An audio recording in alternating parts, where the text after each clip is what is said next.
Bienvenue dans cette nouvelle édition du Non-Stop Info. Au sommaire, malgré un retard annoncé, le vainqueur de l'élection présidentielle en Namibie a été divulgué lundi. Edge Gengop, issu du parti au pouvoir, remporte le scrutin avec 87% des voix. Madagascar mise sur une croissance de 5% en 2015 contre 3% prévu pour cette année. La grande île s'appuie sur la loi des finances adoptée le 27 novembre 2014. À l'occasion de la journée de la lutte internationale contre le sida le 1er décembre, les activistes ougandais se sont insurgés contre une loi obligeant les femmes enceintes à se faire dépister. Ils craignent que cette loi ait un effet dissuasif sur le dépistage volontaire. Mais d'abord, le congrès du parti au pouvoir depuis 1980, le ZANU-PF, a commencé ce mardi au Zimbabwe. Les 12 000 délégués devraient reconduire le chef du parti et président du Zimbabwe, Robert Mugabe. Mais cette année, le congrès se déroule dans une ambiance particulière. Plusieurs pontes du parti ont été évincées récemment.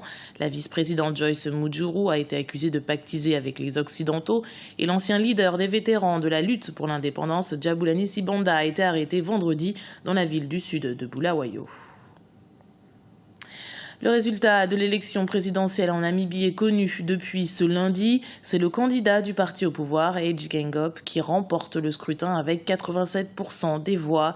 Il devient donc le 3e président depuis l'indépendance du pays en 1990. Ibra Dinjai. Edge Gengop, élu président de la République en Namibie avec 87% des voix, selon les résultats officiels annoncés lundi par la commission électorale. Grâce à cette victoire de son candidat, le parti SWAPO se maintient au pouvoir qu'il occupe depuis 1990.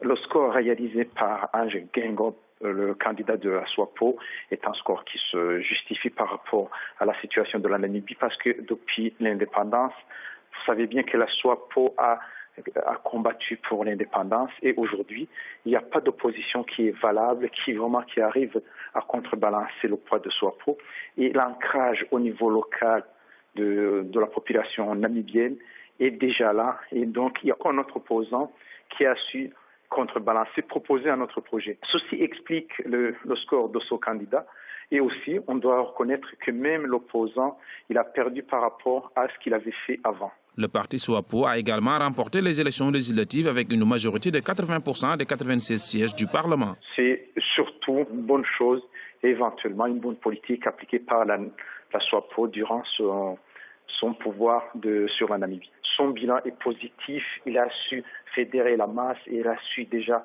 garder l'unité du pays. Et au niveau économique aussi, c'est un pays qui se débrouille très bien. Cela veut dire que la politique qui est toujours appliquée par SWAPO n'a pas déplu au peuple namibien. L'organisation de l'élection a été saluée par les observateurs de l'Union africaine. 9 candidats étaient en lice pour briguer la magistrature suprême, un scrutin qui était par ailleurs innovant car il s'est déroulé pour la première fois par vote électronique.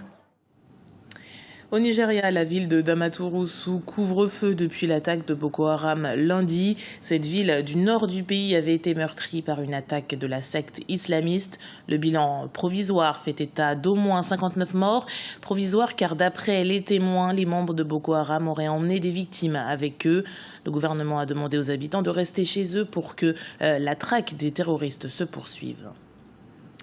Le premier parlement post-révolution est entré en fonction en Tunisie. La session inaugurale du tout premier parlement démocratiquement élu s'est tenue ce mardi à Tunis en présence des membres du gouvernement et des députés. Les défis qui attendent les nouveaux parlementaires sont nombreux. Illet Mirabel Bissou fait le point pour nous.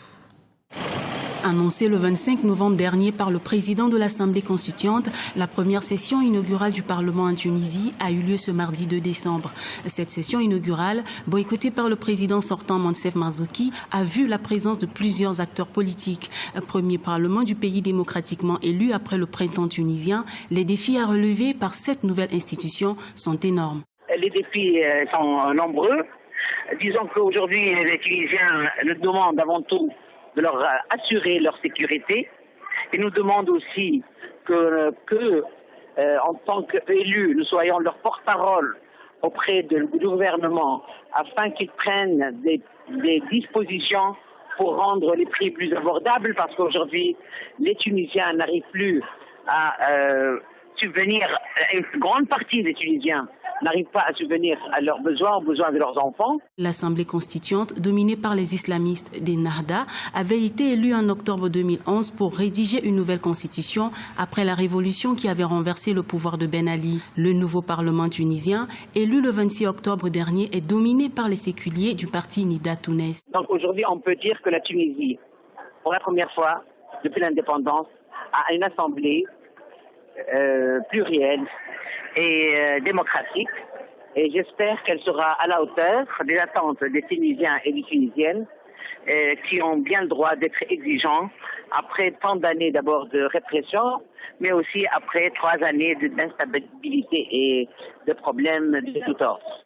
Le chef du parti anti-islamiste Nida Tounes, Beji Caïd Essebsi, est arrivé en tête du premier tour de la présidentielle du 23 novembre 2014 devant le président sortant, Monsef Marzouki.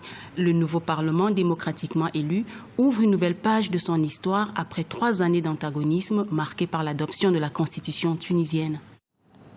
L'actualité économique, c'est l'augmentation des droits du pétrole brut tchadien qui transite le long de l'oléoduc Tchad-Cameroun. En un an, les coûts ont triplé de 5,84 milliards de francs CFA pour 24 millions de barils en 2013. Les droits se sont élevés à 17,53 milliards de francs CFA pour 27 millions de barils en 2014. Une hausse due à une redevance, elle aussi multipliée par 3, passant de 195 francs CFA à 618 francs CFA le baril. Économie toujours et la loi de finances, véritable point d'appui pour la relance économique à Madagascar. Après un débat houleux, elle a été adoptée sans amendement par le Parlement le 27 novembre 2014. Désormais, la planification du développement se fera avec une meilleure visibilité et plus de marge de manœuvre. Les précisions de Graziella Chakunti. Adoption du projet de loi de finances 2015 à Madagascar. Le gouvernement veut croire que l'année prochaine sera marquée par la relance économique et table sur une croissance de 5% du PIB contre 3% cette année. Pour atteindre cet objectif, les autorités misent sur le partenariat public-privé et sur le potentiel de la grande île en matière de ressources humaines. C'est d'abord de mettre en place une véritable stratégie, laquelle sera basée sur une mesure, d'encouragement du secteur privé, mettre en place un environnement des affaires qui puisse permettre aux investisseurs de venir à Madagascar. Parallèlement, les recettes fiscales devraient également augmenter pour passer de 11,6 à 12,3% du PIB, des perspectives basées sur l'instauration d'un régime fiscal des sociétés mères filiales, la généralisation de l'impôt sur les revenus intermittents et la nouvelle détermination de la base de l'impôt sur les plus-values immobilières par application d'un abattement forfaitaire de 75%. Si on augmente les recettes fiscales pour 2015, on n'est pas forcément obligé de recourir à des nouveaux taux ou à de nouvelles assiettes. Mais les mesures qui existent déjà ne sont pas encore exploitées au maximum. Ceci étant, ça ne va pas du tout entraver l'idée de la relance économique. Notons que les coopérations avec les partenaires techniques et financiers reprennent progressivement pour accompagner le pays dans ses actions de développement socio-économique afin d'en faire une nation moderne et prospère. D'ici là, le chemin est encore long, mais la grande île semble sur la bonne voie. La nouvelle loi sur la prévention du VIH-Sida en Ouganda, promulguée en août 2014, continue d'être l'objet de critiques. Exigeant le dépistage obligatoire aux femmes enceintes et à leurs partenaires, des activistes ont profité de la journée mondiale de lutte contre le VIH-Sida lundi 1er décembre pour demander le retrait de certaines clauses liées à la confidentialité du statut sérologique. Les précisions de Guevanido. Des activistes ougandais réclament le retrait de certaines clauses de la nouvelle loi sur la prévention du VIH-Sida.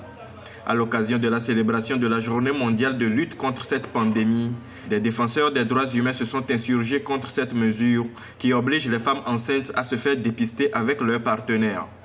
Une loi qui, selon eux, aurait un effet dissuasif sur le dépistage volontaire. Nous constatons une tendance au recul. Nous avons fait tellement de progrès que nous ne voulons pas perdre. Donc ces lois qui insistent sur le dépistage obligatoire, elles devraient à mon sens être traitées et le message des spécialistes de service est clair. Il faudra prendre en compte le contexte, le définir. Ce sont toutes les zones grises qui créent la confusion et qui renvoient au public l'impression que maintenant, je ferais mieux de ne pas me faire dépister. La nouvelle loi a été promulguée en août dernier après son adoption par le Parlement 3 mois plus tôt. Elle donne en outre le droit aux prestataires médicaux de divulguer le statut sérologique de leurs patients. Du côté du gouvernement, l'on privilégie le dialogue entre les acteurs. Nous ne voulons pas instaurer une situation où nous perdons effectivement les nombreux acquis au fil des ans. Donc je suis d'accord, il y a eu certaines préoccupations qui ont été soulevées. Au niveau de la Commission ougandaise sur le sida, nous nous efforçons de dialoguer avec les différents acteurs, avec le Parlement, avec les autres acteurs de l'exécutif pour essayer d'effacer certaines de ces zones où il y a un sentiment de doute et une certaine inquiétude. Selon les chiffres des Nations Unies, l'Ouganda a réussi à réduire son taux d'infection de 18,5% en 1992 à 5% en 2000. Mais le ministère de la Santé fixe le taux actuel à 7,3%.